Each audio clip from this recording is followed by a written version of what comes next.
2026 according to Representative Terry Ridon ay nag-file po ng consolidated answer ad cautelam si VP Sara. Okay, so official na po na nag-file siya ng answer talaga.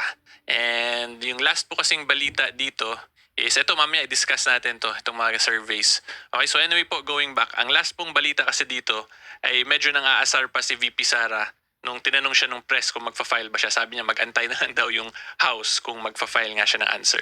Okay, so anyway po, official na nga as of 4:30 na file na talaga yung answer ad cautelam. So for today's video po, unang-una i-discuss ko kung ano yung posibleng next step sa mangyari sa kaso ni VP Sara. Ano ba tong answer ad cautelam? And then magdi-discuss din po tayo ng mga interesting legal questions dito sa case niya kasi one of the allegations dito ay nakatanggap daw po ng maleta, 'di ba, yung mga members of Committee on Justice. But please take note po, allegations lang 'yon.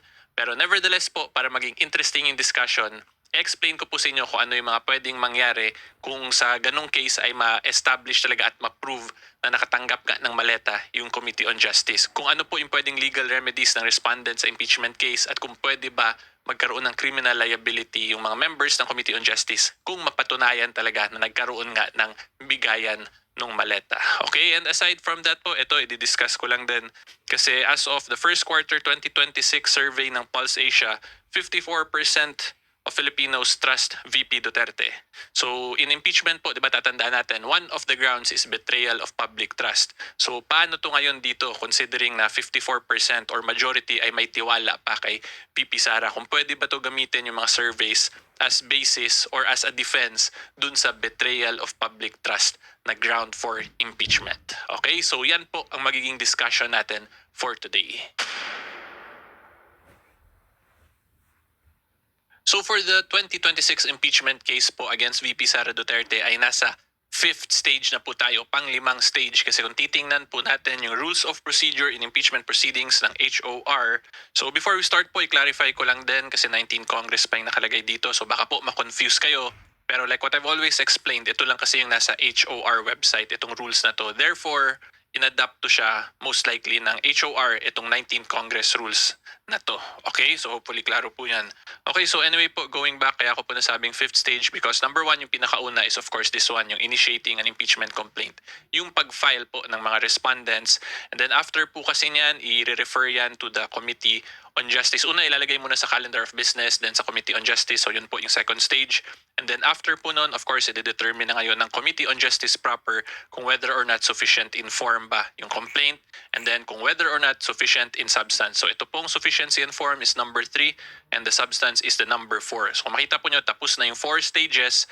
So yung last video po natin hanggang dito tayo, diba, sa sufficiency in substance. So of course, after this, nandito na tayo ngayon, notice to respondents and time to plead. This is the stage po ngayon, yung pang-5 na nag-answer si VP Sara.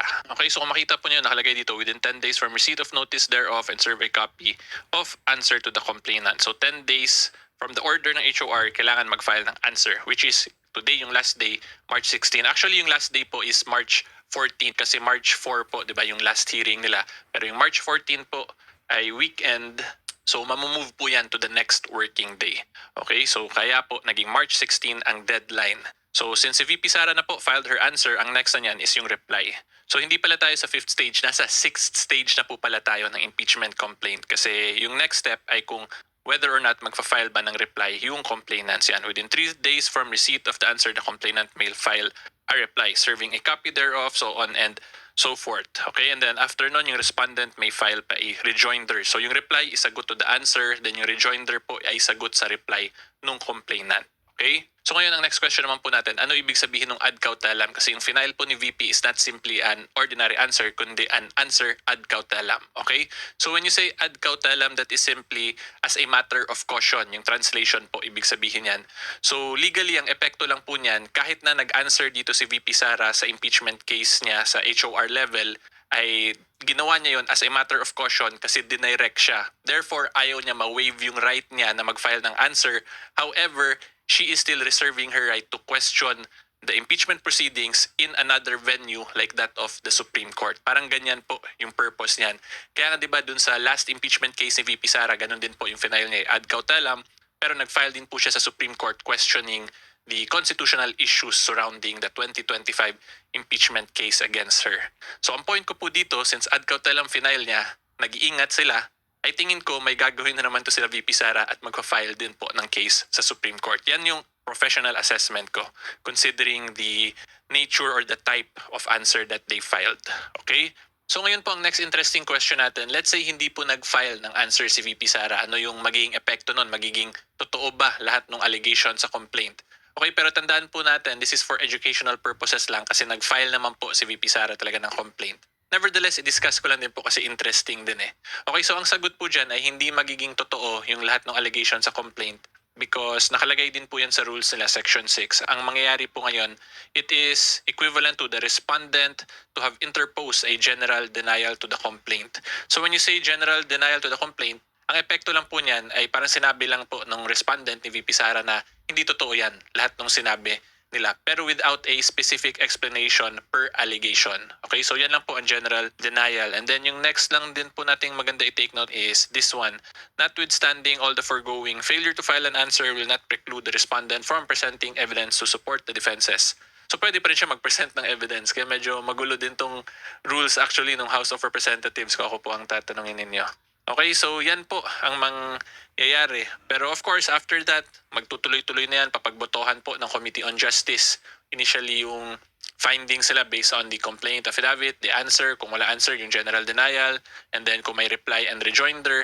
Tapos after po sa Committee on Level, papagbotohan pa po yan sa plenary level. So when you say plenary, yun na po yung malaking kwarto na may malaking flag sa gitna at papagbotohan ng lahat ng members kung whether or not iaakyat ba talaga nila sa Senate yung impeachment complaint. Okay? At pag iakyat na po sa Senate, dun may ibang proceeding na naman, magpo-full-blown trial na talaga sila na magiging parang korte na talaga yung mangyayari dun pag umabot na po sa Senate Impeachment Trial Court. Okay? So yan po ang mga posibleng mangyari sa impeachment case ni VP Sara at itong posibleng mangyari din kung let's say hindi nga nagkaroon ng filing ng answer. But again, ito pong latter part is simply for educational purposes. Okay? So ngayon po, punta naman tayo sa interesting question natin. Although this is strictly for educational purposes po, hindi po ako nag-a-allege na nagkaroon talaga ng bigayan or may natanggap na maleta yung mga Committee on Justice. But again, for educational purposes, maganda naman pa rin na i-explain natin to because of course, it's a matter of public interest. Ang dami pong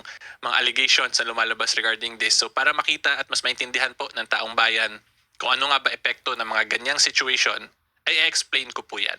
Okay? So quick break lang po, my fellow taong bayan, mga ka-Seymour, at gusto ko lang po kayo pasalamatan kasi we have recently crossed po 390,000 na po tayo na subscribers sa YouTube. Parang kailan lang po, nasa 380 tayo, no? Yung reminders ko pa ulit-ulit 380. So maraming salamat po sa inyong lahat na nakasubscribe, and of course, thank you in advance sa mga magsasubscribe pa lang po. And then tandaan po ninyo, pag sa YouTube po kayo magsasubscribe, 100% libre po. Basta sa YouTube yon. Okay, so hopefully po you can consider subscribing sa YouTube, and of course, i-like din po mismo itong video na to. Ngayon, tuloy po tayo sa discussion. So as to that question po, yung una kong gusto ipakita sa inyong lahat is this one, itong determinative of the jurisdiction of the committee. So ngayon, ang mangyayari po niyan, kung let's say mapatunayan talaga sa proper venue sa Supreme Court na nagkaroon ng bigayan ng meleta, edi yung jurisdiction of the committee over the case will now be questionable considering na yung actions ng committee na yon ay hindi na based on merit kundi because of the bigayan ng maleta. So in that situation po, since there is already something illegal na nangyari which is bribery, therefore wala pong mapuproduce yun na effect kasi yung pinaka-foundation niya is tainted with what we call grave abuse of discretion. Diba? Kasi inabuso po nila yung kapangyarihan nila kasi binayaran sila para lang gumawa ng certain decisions. Okay, so yan po ang posibleng mangyari dyan. Pero again po, just an emphasis hindi ko po sinasabing nagkaroon talaga ng bigayan ng maleta. But I am just explaining kung paano posibleng maapektuhan nga yung mga kaso kung nagkakaroon ng bribery talaga in certain proceedings.